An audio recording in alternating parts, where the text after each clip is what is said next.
ಯಾದಗಿರಿ ಜಿಲ್ಲೆಯ ಸುರಪುರ ತಾಲೂಕಿನ ಸಮಾಜ ಸೇವಕ ಹಾಗೂ ರಾಜ್ಯ ಮಟ್ಟದ ಕಬಡ್ಡಿ ಆಟಗಾರ ಶ್ರವಣ್ ಕುಮಾರ್ ವಿರುದ್ಧ ದಾಖಲಾದ ಪೊಲೀಸ್ ಪ್ರಕರಣವನ್ನು ಹಿಂಪಡೆಯುವಂತೆ ಆಗ್ರಹಿಸಿ ಕರ್ನಾಟಕ ರಾಜ್ಯ ದಲಿತ ಸಂಘರ್ಷ ಸಮಿತಿ ಕ್ರಾಂತಿಕಾರಿ ವತಿಯಿಂದ ಯಾದಗಿರಿ ಜಿಲ್ಲಾ ಪೊಲೀಸ್ ವರಿಷ್ಠಾಧಿಕಾರಿ ಎಸ್ಪಿ ಅವರಿಗೆ ಮನವಿ ಸಲ್ಲಿಸಲಾಗಿದೆ. ಶ್ರವಣ್ ಕುಮಾರ್ರನ್ನು ಉದ್ದೇಶಪೂರ್ವಕವಾಗಿ ಪ್ರಕರಣದಲ್ಲಿ ಸಿಲುಕಿಸುವ ಪ್ರಯತ್ನ ನಡೆದಿದೆ ಎಂದು ಆರೋಪಿಸಿದರು. ಸಂಘಟನೆಯ ಮುಖಂಡರು ಇದು ಕೇವಲ ರಾಜಕೀಯ ಬೆಳವಣಿಗೆ ಉದ್ದೇಶಕ್ಕಾಗಿ ರೂಪಿಸಲಾದ ಪಿತೂರಿ ಪ್ರಕರಣವಾಗಿದ್ದು ಅವರನ್ನು ರೌಡಿ ಶೀಟರ್ ಮಾಡಲು ನಡೆಸಿದ ಸಂಚು ಎಂದು ಆರೋಪಿಸಿದ್ದಾರೆ. ಈ ಕುರಿತು ಮಾತನಾಡಿದ ಕರ್ನಾಟಕ ರಾಜ್ಯ ದಲಿತ ಸಂಘರ್ಷ ಸಮಿತಿ ರಾಜ್ಯ ಸಂಘಟನಾ ಸಂಚಾಲಕ ಮಲ್ಲಿಕಾರ್ಜುನ್ ಕ್ರಾಂತಿ, ಈ ಪ್ರಕರಣದಲ್ಲಿ ಶ್ರವಣ್ ಕುಮಾರ್ ಯಾವುದೇ ರೀತಿಯ ಗಲಾಟೆಯಲ್ಲಿ ಭಾಗಿಯಾಗಿಲ್ಲ. ಅಲ್ಲದೆ ಘಟನೆ ನಡೆಯುವುದಕ್ಕೆ ಸ್ಪಷ್ಟ ಸಾಕ್ಷಿಗಳಿಲ್ಲದಿದ್ದರು. ಹೀಗಾಗಿ ಅವರ ವಿರುದ್ಧ ಪ್ರಕರಣಗಳನ್ನು ತಕ್ಷಣ ಹಿಂಪಡೆದು ನ್ಯಾಯ ಒದಗಿಸಬೇಕು ಎಂದು ಒತ್ತಾಯಿಸಿದರು. ಈ ಸಂದರ್ಭದಲ್ಲಿ ರಾಜ್ಯ ಸಂಘಟನಾ ಸಂಚಾಲಕ ಮಲ್ಲಿಕಾರ್ಜುನ್ ಕ್ರಾಂತಿ, ಜಿಲ್ಲಾ ಸಂಘಟನಾ ಸಂಚಾಲಕ ಅಜಿತ್ ಸಾಬಾಯ್ಕೋನ್, ಮಳ್ಳಳ್ಳಿ ಮಲ್ಲಿಕಾರ್ಜುನ್ ಶಾಕನ್ವರ್, ನಿಂಗಣ್ಣ ಸೇರಿದಂತೆ ಹಲವರು ಉಪಸ್ಥಿತರಿದ್ದರು. ಪ್ರಕರಣದ ಸಮಗ್ರ ಪರಿಶೀಲನೆ ನಡೆಸಿ ನಿರಪರಾಧಿಯ ಮೇಲೆ ದಾಖಲಾದ ಪ್ರಕರಣಗಳನ್ನು ಹಿಂಪಡೆಯುವಂತೆ ಸಂಘಟನೆಯ ಎಸ್ಪಿ ಅವರಿಗೆ ಮನವಿ ಮಾಡಿದರು. Rajkumar Rathod, RJ32 Kannada news, Yadgir.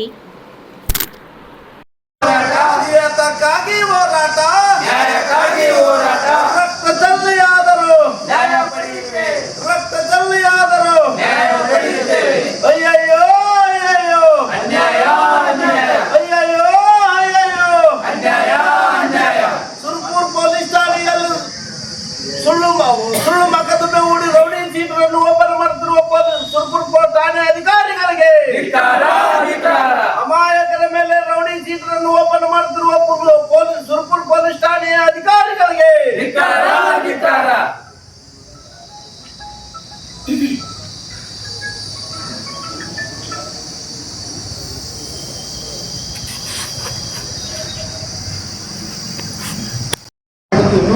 ಶೀನಾಗಿಲ್ಲ ಬೀನಾಗಿಲ್ಲ rowdy Shankar ಆಡಳಿತ ಬಂದ್ ಮಾಡಬೇಕು ಮತ್ತು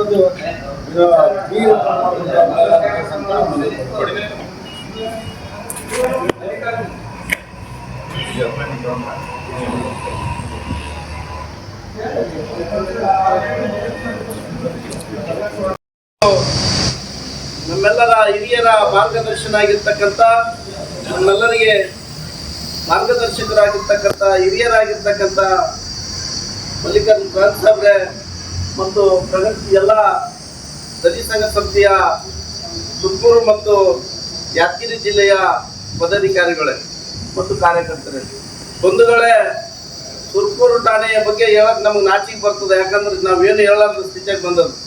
ಸುರಪುರ ಠಾಣೆ ಅಥವಾ ಏನು ಯಾವುದೋ ವಾಚ್ಮನ್ ಡ್ಯೂಟಿ ಮಾಡ್ತಾರೆ, ಒಂದು ರಾಜಕೀಯ ಗುಲಾಮರಾಗಿ ಮಾಡ್ತಾ ಇದ್ದಾರೆ. ಇವತ್ತು ಠಾಣೆಯಲ್ಲಿ ಯಾವುದೇ ಒಂದು ದಾಖಲೆ ಆಗ್ಬೇಕಾದ ಕೇಸ್ ರೌಡಿ ಶೀಟರ್ ಓಪನ್ ಆಗ್ಬೇಕಾದ್ರೆ ಸುಮಾರು ಒಂದು 5-6 ಕೇಸನ್ನ ಅವ್ನ ಮೇಲೆ ಇರಬೇಕು. ಆ ಕೇಸ್ನಲ್ಲಿ ಇನ್ವಾಲ್ವ್ ಆಗದೆ ಅವನನ್ನು ಕೇಸ್ನಲ್ಲಿ ಇನ್ವಾಲ್ವ್ ಸೇರಿಸಿ ಶ್ರವಣ್ ಕುಮಾರ್ ಅನ್ನೋನನ್ನ ರೌಡಿ ಶೀಟರ್ ಅಂತ ಕೇಸಿ ಓಪನ್ ಮಾಡ್ತಾ ಇದ್ದಾರೆ. ಇವತ್ತು ಒಬ್ಬ ಸ್ಪೋರ್ಟ್ಸ್ ಮ್ಯಾನ್, ಯೂನಿವರ್ಸಿಟಿಯ ಸ್ಪೋರ್ಟ್ಸ್ ಮ್ಯಾನ್ ಮತ್ತು ಮೇಲಾಗಿ ಕೆಲವು ಸಂಘಟನೆಗಾರ, ಇವತ್ತು ಸಂಘಟನೆಗಾರಗಳ ಮೇಲೆ ಹೋರಾಟಗಾರರ ಮೇಲೆ ರೌಡಿ ಶೀಟರ್ ಮಾಡ್ತಾರಂದ್ರ ಮತ್ತೆ ನಾವು ರೌಡಿಗಳನ್ನೇ ಆಗ್ಬೇಕಾಗ್ತದೆ. ರೌಡಿಗಳು ಇವರೇ ಕುಂತು ನಮ್ಮನ್ನು ರೌಡಿ ಮಾಡ್ತಾರೆ ಅಂತಕ್ಕಂಥ ವ್ಯವಸ್ಥೆಯನ್ನು ನಿರ್ಮಾಣ ಆಗ್ಯದ. ದಯವಿಟ್ಟು ಆ ರೌಡಿ ಶೀಟರ್ ಓಪನ್ ಅದನ್ನು ರದ್ದುಪಡಿಸಬೇಕು ಮತ್ತು ಅವನಿಗೆ ಸೂಕ್ತವಾದ ಒಂದು ರೀತಿ ನ್ಯಾಯ ಸುರಪುರ ಪೊಲೀಸ್ ಠಾಣೆಯಲ್ಲಿ ಇರ್ತಕ್ಕಂಥ ಕೆಲವು ಅಧಿಕಾರಿಗಳನ್ನು ಕೂಡಲೇ ವರ್ಗಾವಣೆ ಮಾಡ್ಬೇಕಂತಕ್ಕಂಥ ಮಾತುಗಳನ್ನು ಹೇಳ್ತಾ ಮತ್ತು ಇವತ್ತು ಠಾಣೆಯಲ್ಲಿ ಸುರಪುರ ಠಾಣೆಯಲ್ಲಿ ಆಗ್ತಕ್ಕಂಥ ಕೆಲವು ಅವ್ಯವಹಾರಗಳನ್ನು ಕೂಡಲೇ ಸರ್ಕಾರ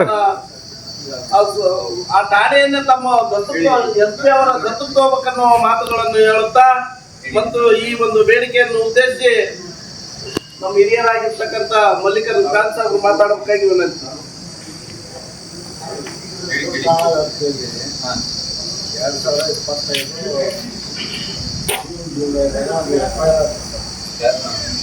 2025 ಆ ಗಲಾಟೆಯಲ್ಲಿ ಒಬ್ಬ ಸಮಾಜ ಸೇವಕ ಮತ್ತು ರಾಜ್ಯ ಮಟ್ಟ ಮತ್ತು ಅಂತರ ವಿಶ್ವವಿದ್ಯಾಲಯ ಮಟ್ಟದ ಜಿಲ್ಲಾ ಪರಿಷತ್ ಕಬಡ್ಡಿ ಆಟಗಾರ ಅವ ಒಳ್ಳೆಯ ಸಮಾಜ ಸೇವಾ ಮಾಡ್ತಾನಂತೇಳಿ ಈ ಗ್ರಾಮೀಣ ಪ್ರದೇಶಗಳಲ್ಲಿ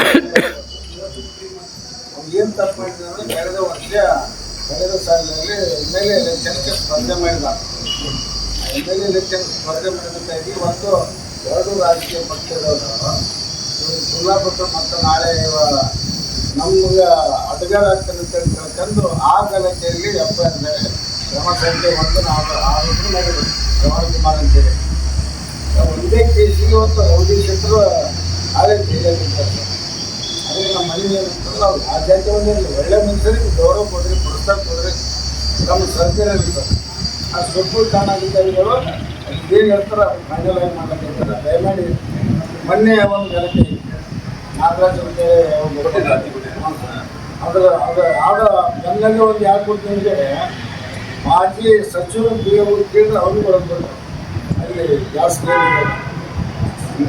ಎಲ್ಲ ಸ್ವಲ್ಪ ತಾವು ಕರೆಕ್ಟಾಗಿ ಅವ್ರಿಗೆ